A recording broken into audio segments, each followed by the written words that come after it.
네, 안녕하십니까. 추영기입니다. 오늘은 그 5.4절에 있는 이제 두 번째 내용에 있는 그 베셀 방정식에 대한 내용을 같이 한번 볼 건데요. 우리 저번 시간에 이제 공부했던 이제 베셀 방정식에 대해서 그거에 대해서 약간 조금 확장된 형태를 같이 한번 공부하고 싶은데요. 어떤 것이 있었냐면 저번에 공부했던 그 베셀 방정식이라는 것이 이런 게 있었어요. 어떤 게 있었냐면 그 베셀 방정식이라고 하는 것은 우리가 일반적으로 알고 있는 그 거듭 제곱근에 있는 그 방식으로는 구할 수 없죠. 왜냐하면 얘네들 같은 경우는 그 px하고 qx 자체가 기본적으로 해석적이 되지 않고 어떠한 x하고 x제곱이라는 것을 곱했을 때 우리가 걔네들이 선택적으로 해석적이 되기 때문에 걔네들은 일반적으로 우리가 구할 수 있는 거듭제곱 해법으로 구할 수 없고 어떤 걸 구했었죠?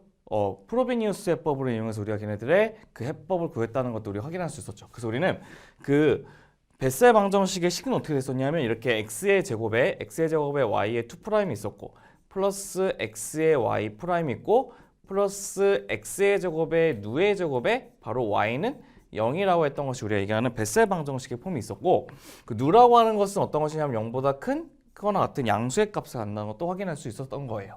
그래서 우리는 이걸 가지고 구했던 우리가 얘기했던 그 결정 방정식이라는 것이 기억나시나요? 결정 방정식?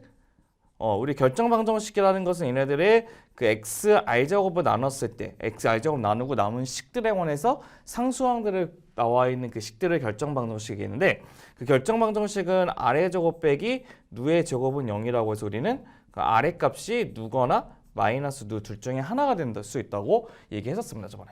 근데 우리가 근데 저번 시간에 봤던 것 중에 어떤 것을 봤었냐면 그 값들 있는 이 누의 값에 따라서 우리가 걔네들 갖고 있는 그 하나의 함수들을 좀 만들었었어요. 그래서 어떤 것을 만들었냐면 두 번째는 그 누의 값이 첫 번째는 누의 값이 n이라고 하는 정수가 될 때 우리가 그 어떤 것을 만들었냐면 새로운 그 함수를 우리가 얘기하는 그 일명 기저가 될 수 있는 함수를 지정을 했었는데 그 n의 값이 정수가 될 때 그 우리가 얘기하는 그 베셀 그 방정식이라는 거죠. 그 예를 들어 n차 그 n차 제1종 베셀 방정식이라는 것이 어떤 것이 있냐면 우리가 j2의 n의 x라는 것이 있는데 그 값은 어떻게 썼냐면 x의 n제곱에 시그마의 m이 0부터 어디까지 무한대까지 먼저 붙이신 다음에 2의 2n 플러스 m 2n 플러스 m에다가 m의 팩토리얼 붙여주시고 그 다음에 m 플러스 n에 관해서 우리가 팩토리얼 붙여주신 다음에 마이너스 1의 m제곱에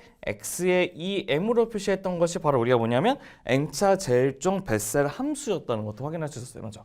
얘네들은 우리가 언제 이걸 만들 수가 있는 거냐면 n의 값이 바로 뭐가 될 때? 그렇죠. 바로 정수가 될 때 만들 수 있다는 것도 확인할 수 있다는 것이 맞죠.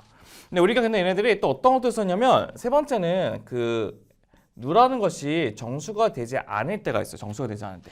그러니까 정수가 되지 않는 임의의 숫자이기 때문에 우리는 그 임의에 그냥 갖고 있는 뭐 분수가 나올 수도 있고 소수가 나올 수도 있는 값들이 될 건데 그러니까 임의를 그 0보다 크거나 같은 그 정수가 아닌 값들 임의의 값들에 대해서 우리는 걔네들 어떻게 우리가 그 누차 일명 그 누차 제1종 베셀 함수로 정의할 수 있었냐면 j2의 누의 x의 값을 정할 수가 있는데 x의 누승에다가 그다음에 시그마의 m이 0부터 무한대까지 붙여주신 다음에 얘네들은 2의 2m 플러스 누 그 다음에 m의 팩토리얼 붙여주시고 그다음에 얘네들은 m 플러스 누의 팩토리얼 붙여주신 다음에 위에는 마이너스 1의 m제곱에 x의 몇 제곱 이 m으로 표시했다는 게 우리가 얘기하는 누차 제1종 바로 뭐냐면 베셀 함수가 됐다는 것도 우리가 확인할 수 있어요.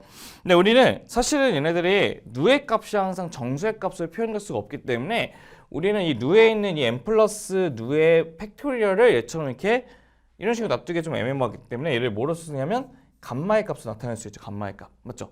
감마의 값을 나타내게 하면 얘네들은 m 플러스 누에다가 플러스 1에 관한 감마 함수를 표현해서 우리가 걔네들 0보다 크거나 같은 숫자가 임의의 숫자가 나왔을 때 나오게 되는 그 베셀 함수도 같이 정의했다는 것을 우리가 저번 시간에 같이 공부했었습니다.